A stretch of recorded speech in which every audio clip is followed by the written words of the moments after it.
Hər vaxtınız xeyir olsun əziz uşaqlar. Bugün biz sizinlə 8-ci sinif fizika kitabında Newtonun 3-cü qanunu mövzusunun öyrəndiklərinizi yoxlayın və öyrəndiklərinizi tətbiq edin hissəsindəki çalışmalara baxacağıq. Əvvəlcə birinci çalışmaya baxaq. Birinci tapşırıqda deyilir ki, sürücü avtomobilə təsir etdikdə avtomobil də sürücüyə təsir edir. Newtonun 3-cü qanununa görə bu qüvvələr qiymətcə bərabər, istiqamətcə əksdir. Sürücü avtomobili necə hərəkət etdirə bilir? Həqiqətən də uşaqlar, burada biz öyrənmişdik ki, Newtonun 3-cü qanununda iki cisim arasındakı qarşılıqlı təsir qüvvələri qiymətcə bərabər, istiqamətcə əksdir.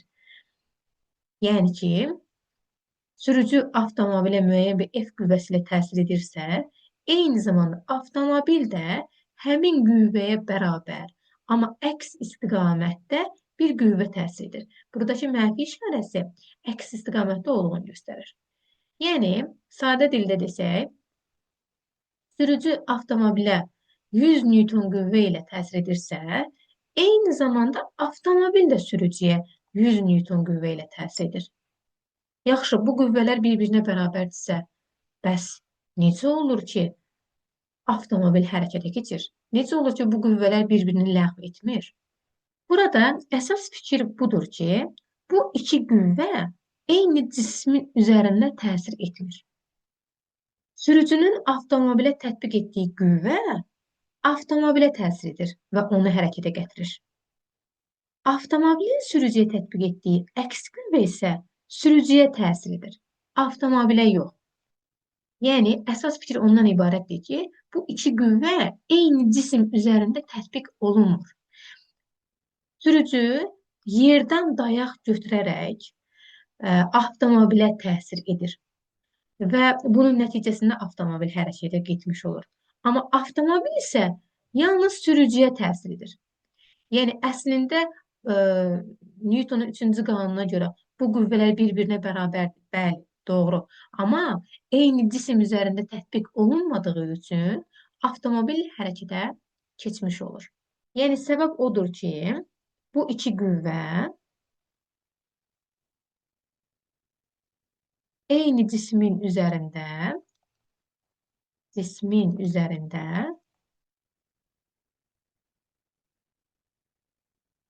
təsir etmir.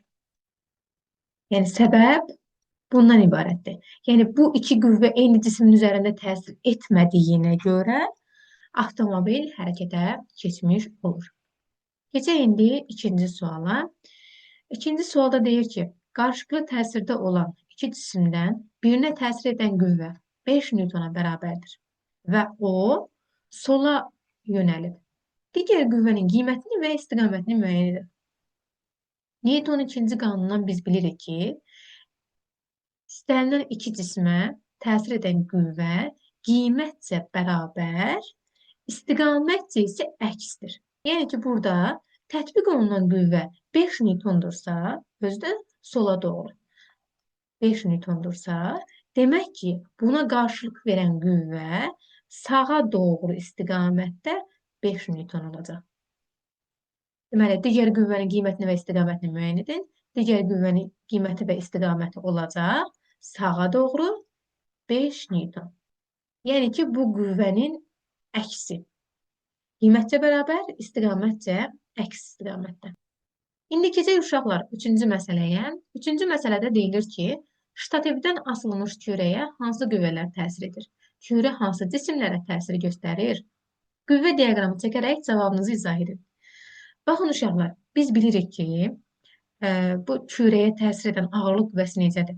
Ağırlıq qüvvəsi mərkəzdən aşağıya doğrudur. Buna deyək F ağırlıq. Baxın, burada ağırlıq qüvvəsi yerin kürəyə göstərdiyi qüvvədir. Yəni, yer bu cismi aşağıya doğru çəkir. Bax, o qüvvədir. Axı, biz demişdik Newtonun 3-cü qanununda F bərabərdir mənfi F1-ə. Yəni ki, eyni zamanda bu qüvvənin əksinə doğru bir qüvvə də var ki, bu qüvvə kürənin yerə göstərdiyi təsirdir. Baxın, yerin kürəyə göstərdiyi təsir aşağıyadır. Yəni, özünə doğru çəkir. Eyni zamanda kürənin də yerə göstərdiyi təsir isə bu qüvvəyə bərabər, amma əksi istiqamətdədir. Yaxşı. Və ikinci qüvvə nədir bə? Bunu silim ki, rahatlıqla görək. İkinci qüvvə isə, baxın uşaqlar, ipin kürəyə göstərdiyi T gərilmə qüvvəsidir. Eyni zamanda bu kürənin də ipə göstərdiyi təsir qüvvəsi var ki, bunun əksi istiqamətdə aşağıya doğrudur. Yəni, belə nəticə gəldi ki, uşaqlar, kürənin yerə göstərdiyi təsir qüvvəsi yuxarıya doğru, yerin kürəyə göstərdiyi təsir qüvvəsi aşağıya doğrudur. İpin kürəyə göstərdiyi T gərilmə yuxarıya doğru, kürənin ipə göstərdiyi təsir qüvvəsi isə aşağıya doğrudur. Yəni, bu qüvvələr bir-birinə bərabərdir, amma əks istiqamətdədir. Və qüvvə diaqramı çəkərək cavabımızı izah etmiş olduq. İndi isə keçək uşaqlar öyrəndiklərinizi yoxlayın hissəsinə. Öyrəndiklərinizi yoxlayın hissəsində elə qüvvə varmı ki, yalnız bir cisimə təsir etsin? Xeyr, uşaqlar. Newtonun 3-cü qanunda deyir ki, hər bir qüvvəyə qarşı ona bərabər qiymətli, lakin əks istiqamətli bir qüvvə mövcuddur. Bayaqdan bizim burada dediklərimiz var idi. Məsələn, burada sürücü maşına hansısa bir qüvvə ilə təsir edirsə, eyni zamanda maşın da sürücüyə eyni qüvvə ilə təsir edir. Və yaxud da ki, buradan asılan kürə əlbəttə ki, yerə təsir etdiyi kimi, eyni zamanda yerdə bu kürəyə əks istiqamətli qüvvə təsir edir.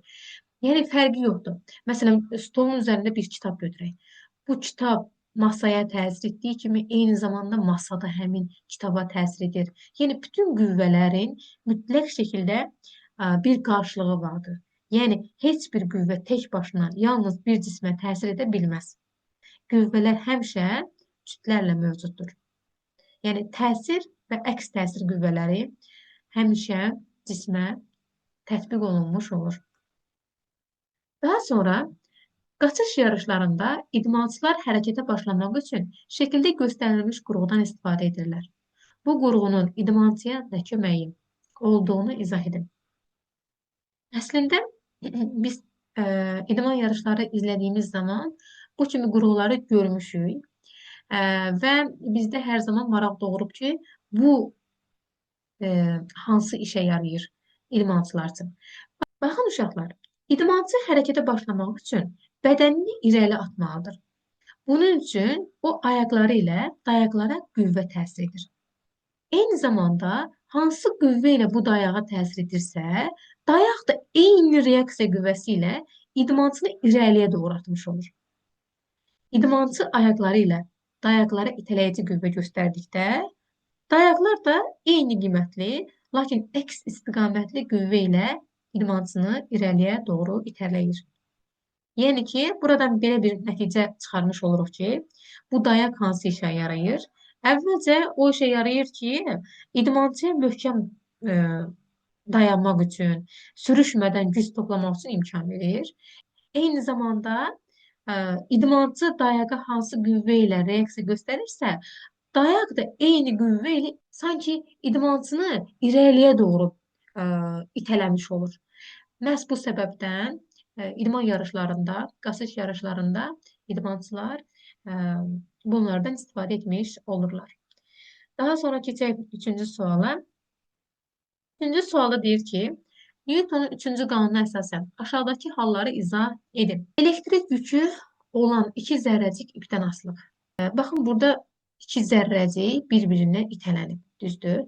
Bəs zərrəciklər nə zaman bir-birinə itələnir? İkisi də ya müsbət olmalıdır, ya da ki, ikisi də mənfi olmalıdır. Yəni, eyni işarəli olduqda bu zərrəciklər bir-birinə itələnir. Bəs necə itələnir? Bu zərrəciklər bir-birindən qiymətcə bərabər, istiqamətcə əks istiqamətdə itələnir. Yəni, bu kürəcik sola doğru hərəkət etmiş olduğu halda, digər kürəcik sağa doğru hərəkət etmiş olur. Yəni, bu qüvvələr amma bir-birinə bərabərdir, istiqamətcə əksdir. Newtonun 3-cü qanunundan doğan bir hadisədir. B variantında deyir ki, uşaqlar trampolin üzərində tullanırlar. İndi bunu izah etmiş olaq. Fikir vermişsinizsə, trampolinin üzərində tullandığınız zaman nə qədər aşağıdan tullanarsınızsa və yaxud da ki, belə deyək də, nə qədər az qüvvə təsir edərsinizsə, bir o qədər kiçik hündürlüyə atlanmış olursunuz. Yox, əgər daha böyük qüvvə ilə təsir edirsinizsə, o zaman tramplin də sizə böyük qüvvə ilə təsir edəcək və siz daha yüksəyə tullanmış olacaqsınız.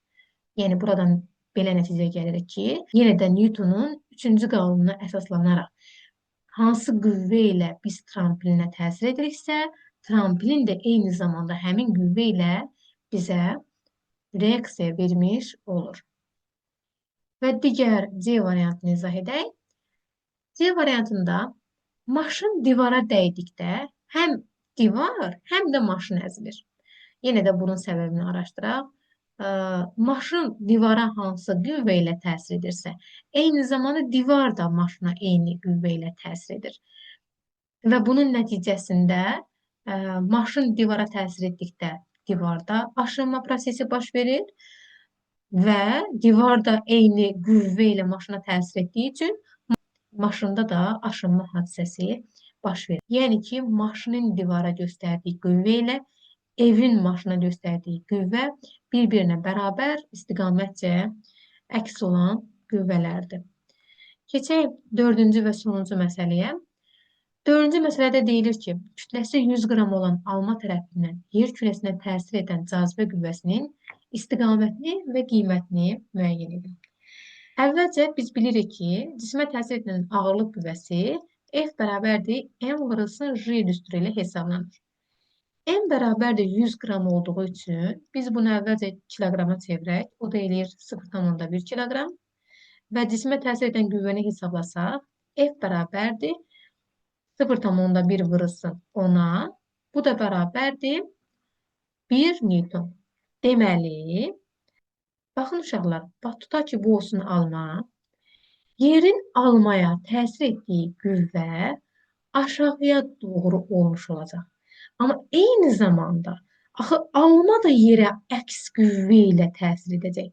Almanın yerə göstərdiyi qüvvə isə yuxarıya doğru olmuş olacaq. Yerin almaya təsir etdiyi qüvvə hesabladıq 1 Newton deyildi. Deməli, almanın da yerə göstərdiyi qüvvə 1 Newtona bərabər olmuş olacaq. Sadəcə olaraq yeganə fərq ona ibarətdir ki, bu qüvvələr bir-birinə əks istiqamətdə yönəlmiş olacaq. Beləliklə, uşaqlar, bugünkü mövzunun sonuna gəlib çatmış olduq. Öyrəndiklərinizi tətbiq edin tapşırıqlarından. Belə nəticəyə gəlmək olar ki, uşaqlar, iki cisim arasındakı yarla qarşılıqlı təsir qüvvəsi qiymətcə bərabərdir, amma istiqamətcə əksdir. Yəni, bu iki qüvvə bir-birinə bərabər, istiqamətcə əks qüvvəyə bərabərdir. Bu qədər uşaqlar.